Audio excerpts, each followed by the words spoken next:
ನಮಸ್ತೆ ಸ್ನೇಹಿತರೆ. ಶ್ರೀ ಗುರುಗೀತಾ ದ್ವಿತೀಯೋಧ್ಯಾಯಃ ಅಥ ದ್ವಿತೀಯೋಧ್ಯಾಯಃ ಧ್ಯಾನಂ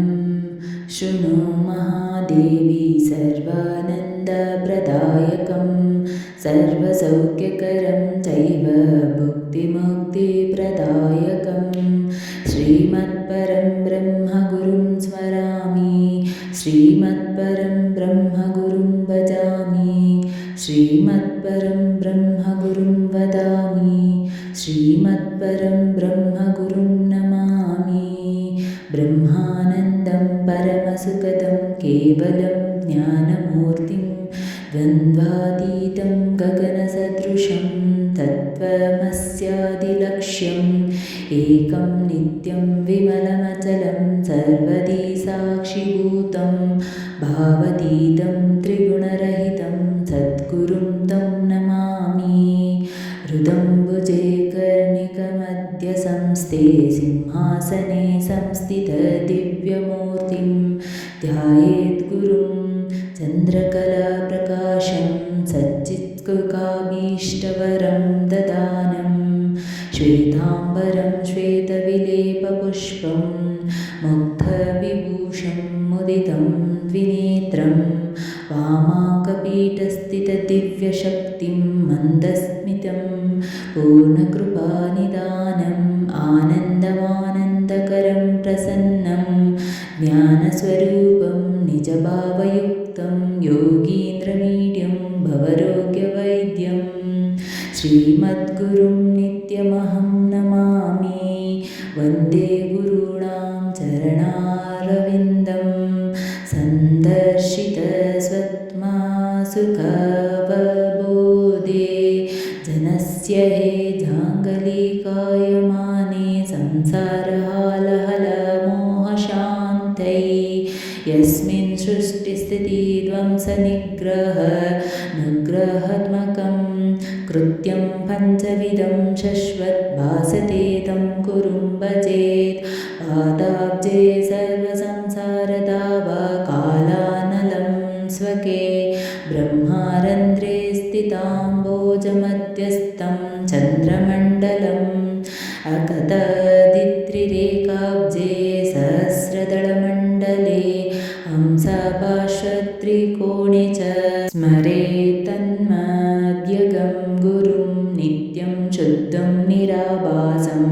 ನಿರಾಕಾರಂ ನಿರಂಜನಂ ನಿತ್ಯಬೋಧಂ ಚಿದಾನಂದಂ ಗುರುಂ ಬ್ರಹ್ಮ ನಮಾಮ್ಯಹಂ ಸಕಲಭುವನಸೃಷ್ಟಿಃ ಕಲ್ಪಿತಾಶೇಷಸೃಷ್ಟಿಃ ನಿಖಿಲನಿಗಮದೃಷ್ಟಿಃ ಸತ್ಪದ್ಧಾತ್ರೈಕಸೃಷ್ಟಿಃ ಅತದ್ಘಣಪರಮೇಷ್ಟಿಃ ಸತ್ಪದ್ಧಾತ್ರೈಕದೃಷ್ಟಿಃ ಭವಗುಣಪರಮೇಷ್ಟಮೋಕ್ಷ ಮಾರ್ಗೇಕದೃಷ್ಟಿಃ ಸಕಲಭುವನರಂಗಸ್ಥಾಪನಾ ಸ್ತಂಭಯಷ್ಟಿಃ ಸಕರುಣಾ ರಸವೃಷ್ಟಿಸ್ತತ್ವಮಾಲಸಮಷ್ಟಿಃ ಸಕಲಸಮಯಸೃಷ್ಟಿಶ್ಚೇದಾನಂದದೃಷ್ಟಿಃ ನಿವಸತು ಮಹಿ ನಿತ್ಯಂ ಶ್ರೀಗುರೋ ದಿವ್ಯದೃಷ್ಟಿಃ ನ ಗುರೋರಧಿಕಂ ನ ಗರೋರಧಿಕಂ ನ ಗುರೋರಧಿಕಂ ನ ಗುರೋರಧಿಕಂ ಶಿವಶಾಸನತಃ ಶಿವಶಾಸನತಃ ಶಿವಶಾಸನತಃ ಶಿವಶಾಸನತಃ ಇದಮ್ಮೇವ ಶಿವಂ ಇದಮ್ಮೇವ ಶಿವಂ ಇದಮ್ಮೇವ ಶಿವಂ ಇದಮ್ಮೇವ ಶಿವಂ ಅರಿಶಾಸನತೋ ಅರಿಶಾಸನತೋ ಅರಿಶಾಸನತೋ ಅರಿಶಾಸನತಃ ವಿದಿತಂ ವಿದಿತಂ ವಿದಿತಂ ವಿದಿತಂ ವಿಜನಂ ವಿಜನಂ ವಿಜನಂ ವಿಜನಂ ವಿಧಿಶಾಸನತೋ ವಿಧಿಶಾಸನತೋ ವಿಧಿಶಾಸನತೋ ವಿಧಿಶಾಸನತಃ ಏವಂ ವಿದಂ ಗುರುಂ ಧ್ಯಾತ್ವಾ ಜ್ಞಾನಮುತ್ಸದ್ಯತೆ ಸ್ವಯಂ ತದಾ ಗುರೂಪದೇಶೇನ ಮುಕ್ತ್ಯೋಹಮಿತಿ ಭಾವೇತ್ ಗುರೂಪದಿಷ್ಟಮಾರ್ಗೇಣ ಮನಃಶುದ್ಧಿಂ ತು ಕಾರಯೇತ್ ಅನಿತ್ಯಂ ಖಂಡಯೇತ್ ಸರ್ವಂ ಯತಿಂ ಚಿದಾತ್ಮಗೋಚರಂ ಜ್ಞೇಯಂ ಸರ್ವಂ ಪ್ರತೀತಂ ಚ ಜ್ಞಾನಂ ಚ ಮನ ಉಚ್ಯತೆ ಜ್ಞಾನಂ ಧ್ಯೇಯಂ ಸಮಂ कुर्यान्नत्य पन्थद्वितीयकः किमत्र बहुनोक्तेन शास्त्रकोटिशतैरपि दुर्लभचित्तविश्रान्तिः विना गुरुकृपां परां करुणाखड्गपातेन चित्वा पाशाष्टकं शिशो सम्यगानन्दजनकः सद्गुरुः सुविधीयते एवं श्रुत्वा महादेवी गुरुनिन्दां करोति स याति नरकान् घोरान् दिवाकरौ यावत्कलान्तको देहस्थावद्धेवि गुरुं स्मरेत् गुरुलोपो न कर्तव्यः स्वच्छन्दो यदि वा भवेत् ओङ्कारेण न वक्तव्यं प्राज्ञशिष्टै कदाचन गुरोरग्र न वक्तव्यमसत्यं तु कदाचन गुरुं त्वं कृत्य हुं कृत्य गुरुसान्निध्यभाषणः अरण्ये निर्जले देशे सम्भवेत् ब्रह्मराक्षसः अद्वैतं भावये नित्यं सर्वावस्थास्तु सर्वदा कदाचिदपि नो कुर्यादद्वैतं गुरुसन्निधौ दृश्यविसृतिपर्यन्तं कुर्यात् गुरुपदार्चनं तादृशस्यैव कैवल्यं न च तद्यतिरेकिणः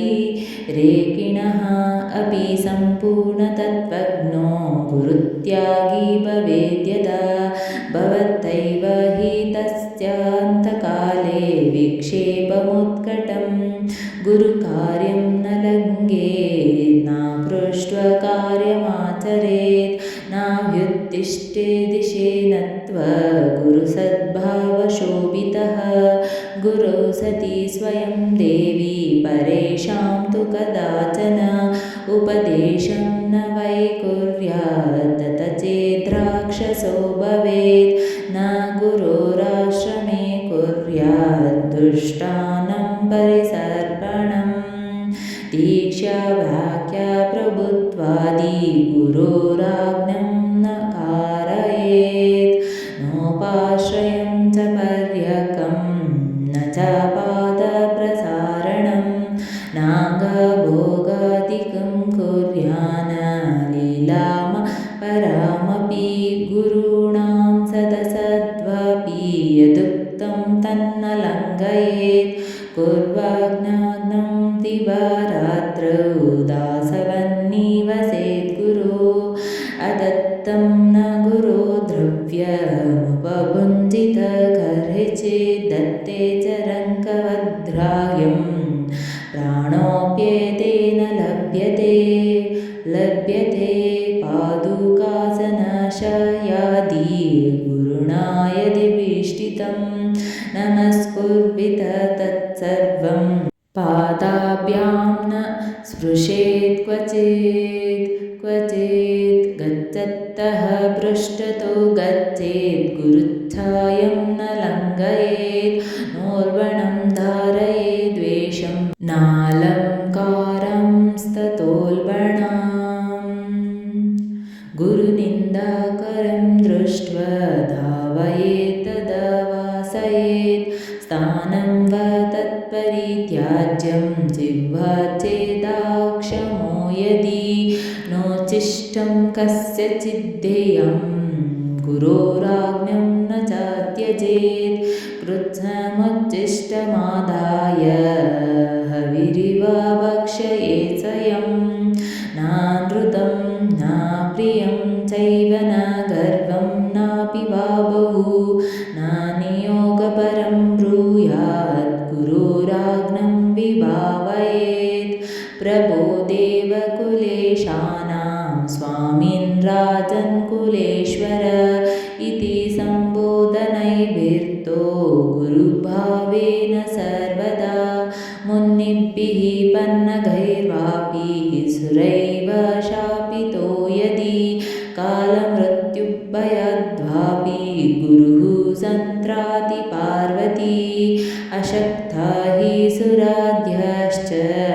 यशक्तः मुनयस्तथा गुरुशापोपपन्नस्य रक्षणाय च कुत्रचित् मन्त्रराजमिदं देवी गुरुरित्यक्षरद्वयं स्मृतिवेदपुराणानां सारमेव न संशयः सत्कारमानपूजार्थं दण्डकाषायधारणः सन्न्यासी न वक्तव्य सन्न्यासी ज्ञानतत्परः विजानन्ति महावाक्यं गुरोश्चरणसेवया ते वै सन्न्यासिनः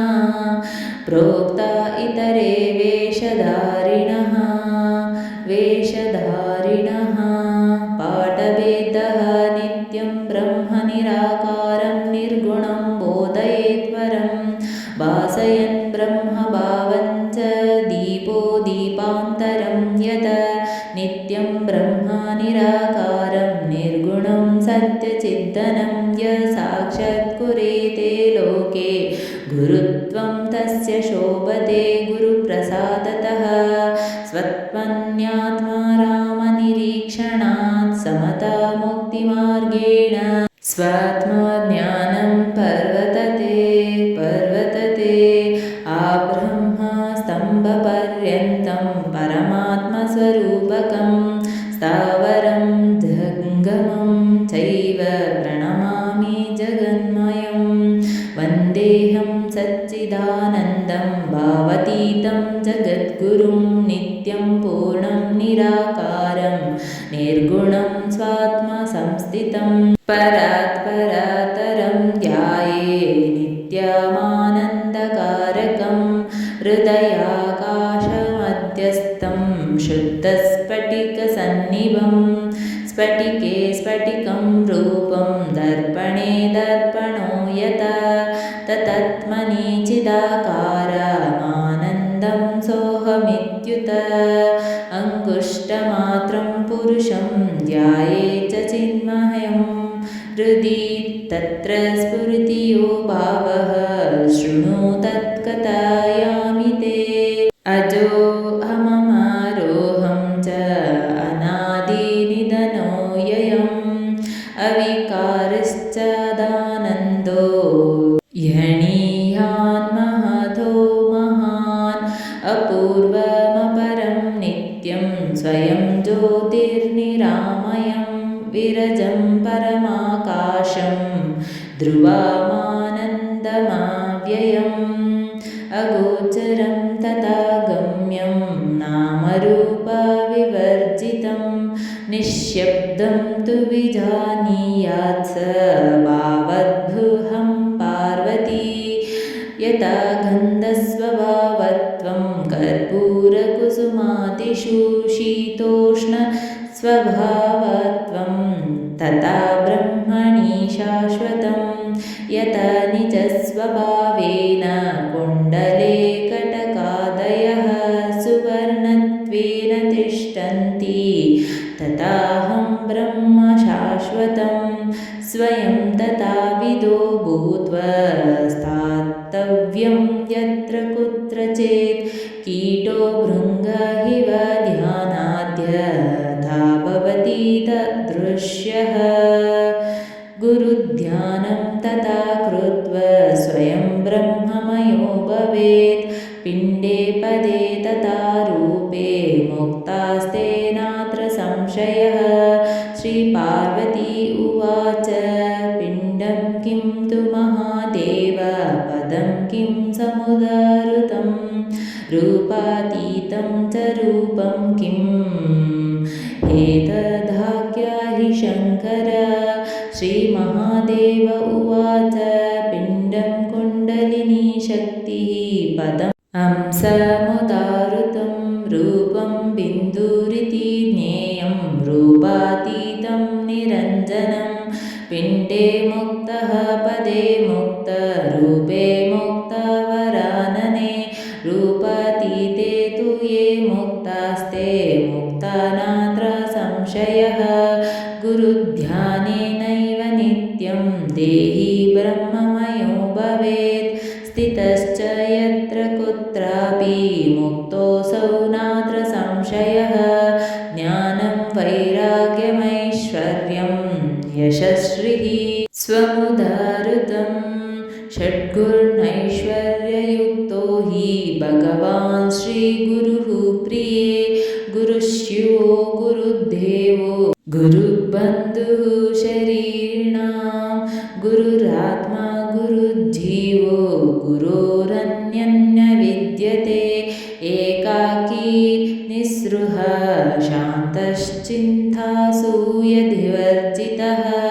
बाल्यभावेन यो भाति ब्रह्मज्ञानी स उच्यते न सुखं वेदशास्त्रेषु न सुखं मन्त्रयन्त्रके गुरुः प्रसादादन्यत्र सुखं नास्ति महीतले चार्वका वैष्णवमते सुखं प्रभाकरे नहि गुरोपादान्तिके यद्वस्तुकं वेदान्तसम्मतं न तत्सुखं सुरेन्द्रस्य न सुखं चक्रवर्तिनां यत्सुखं वीतरागस्य मुनेरेकान्तवासिनः नित्यं ब्रह्मरसं पीत्वा तृप्तो य परमात्मनि इन्द्रं च मन्यते सुस्थं नृपाणां तत्र का कथा यतः परमकैवल्यं गुरुमार्गेण वै भवेत् गुरुभक्तिरतः कार्य सर्वदा मोक्षकाङ्क्षिभिः एक एव द्वितीयोऽहं गुरुवाक्येन निश्चितः एवमभ्यस्यत नित्यं न सेव्यं वैवनान्तरम् अभ्यसान्निमिषेणैव समाधिमधिगच्छति आजन्मजनितं पापं तत्क्षणादेव नश्यति किमावाहनमाव्यक्ते व्यापके किं विसर्जनम् अमूर्ते च कथं पूजा कथं ज्ञानं निरामये गुरुविष्णुः सत्त्वमयो राजसश्चतुराननः तामसो रुद्ररूपेण सृजत्यवति अन्ति च स्वयं ब्रह्ममयो भूत्वा तत्परं चावलोकयेत् परात्परतरं नान्यत् सर्वगं तन्निरामयं तस्यावलोकनं प्राप्य सर्वसङ्गविवर्जितः एकाकी निःस्पृहः शान्तः स्थातव्यं तत्प्रसादतः लब्धं वातनालब्धं वा स्वल्पं वा बहुलं तथा निष्कमेनैव भोक्तव्यं सदा सन्तुष्टमानसः सर्वज्ञपदमित्याहुः देहि सर्वमयो भुवि सदानन्दः सदा शान्तो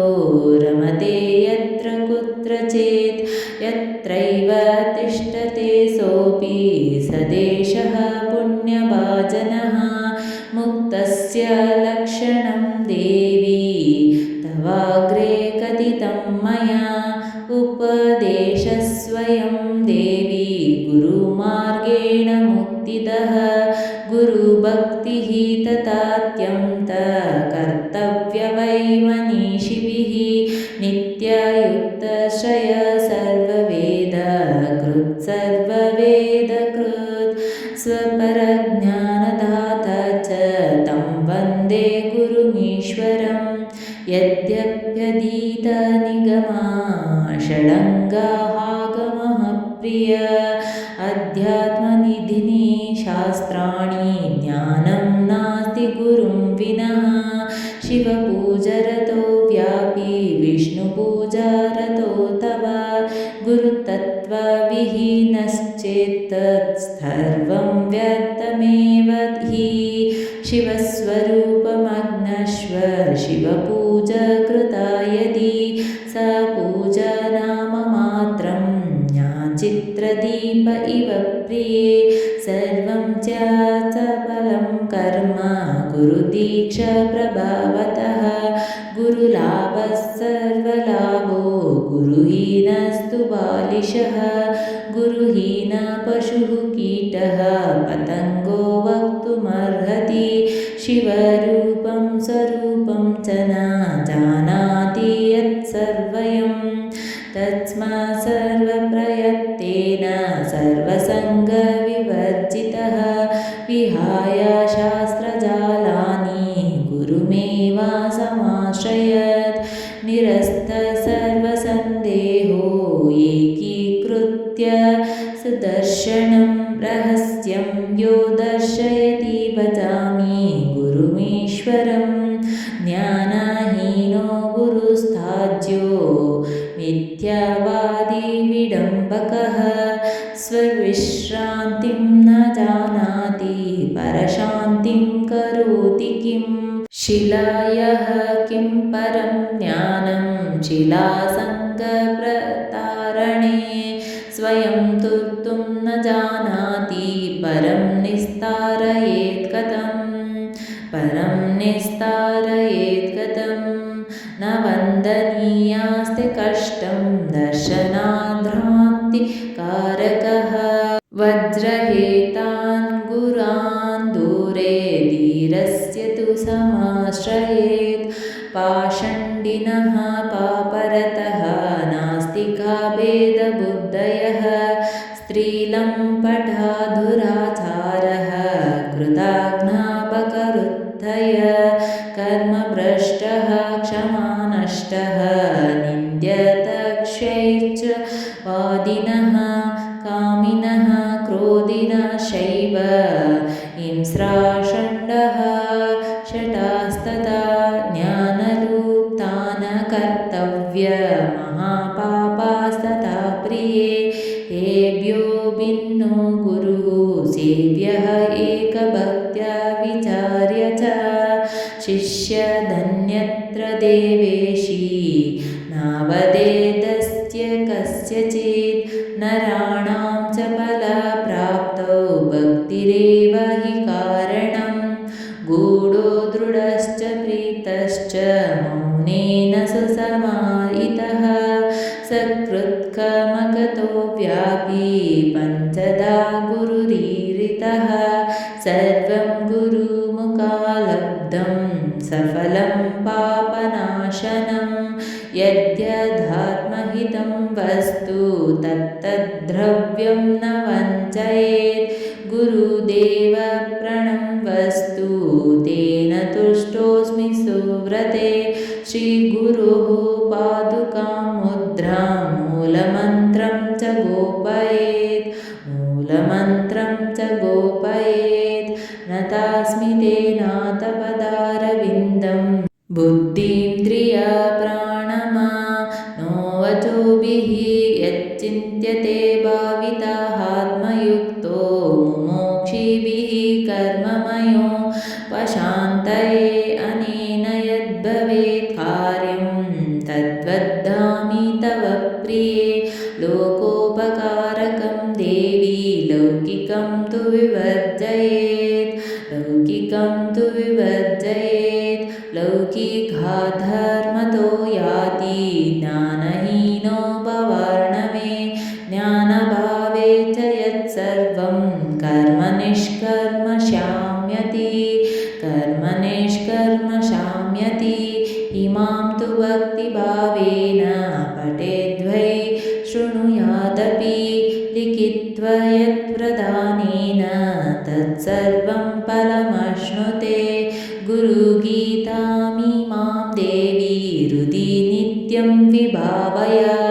महाव्याधिगतैर्दुःख्यै सर्वदा प्रजपेनुद्मः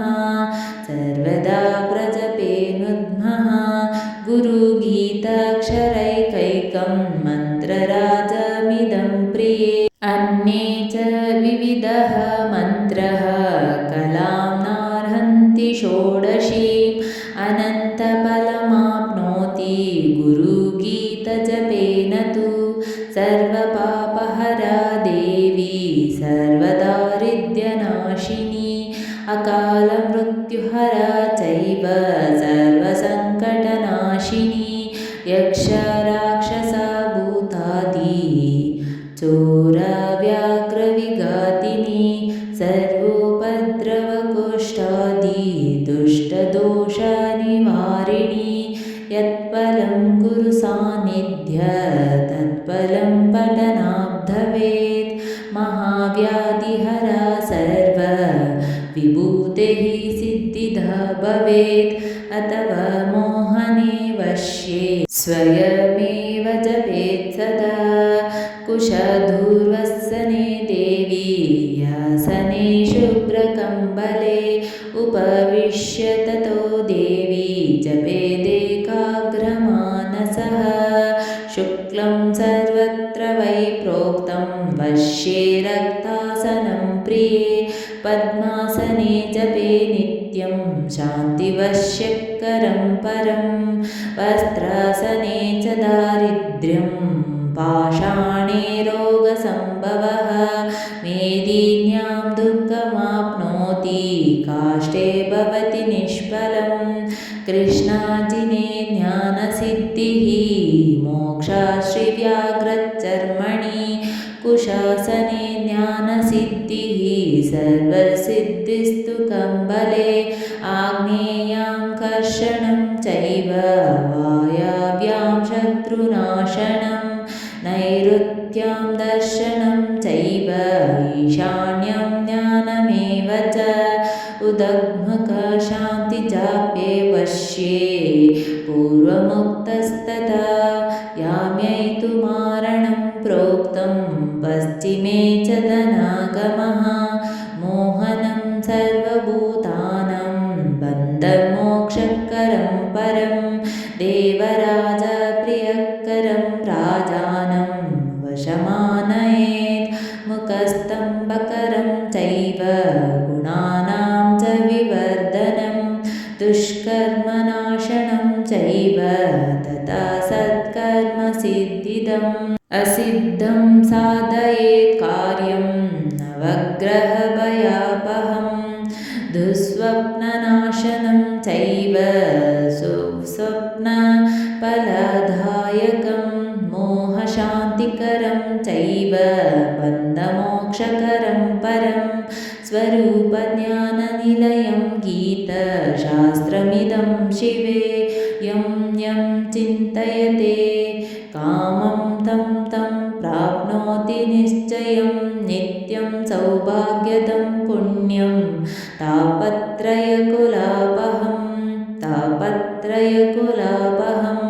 सर्वशान्तिकरं नित्यं तथा वन्द्यसुपुत्रदम् अवैधव्यकरं स्त्रीणां सौभाग्यस्तविवर्धनम् आयुरारोग्यमैश्वर्यं पुत्रपौत्रविवर्धनं निष्कामचापि विधाव पठेन्मोक्षमावाप्नुयात् अवैधव्यं सकामतु लभते चान्यज्जन्मनि सर्वदुःखमयं विघ्नं नाशयेताप्तहारकं सर्वपापप्रशमनं सर्वकामार्थमोक्षदं यं यं चिन्तयते कामं तं तं प्राप्नोति निश्चितम् काम्यानां कामधेनुर्वै कल्पते कल्पपादपः चिन्तामणिश्चिन्तितस्य सर्वमङ्गलकारकं लिखित्वा पूजयेद्यस्तु मोक्षश्रियमाप्नुयात् गुरुभक्तिविशेषेण जायते हृदि सर्वदा जपन्ति शाक्तः सौराश्च गाणपत्याश्च वैष्णवः शैवः पाशुपतः सर्वे सत्यं सत्यं न संशयः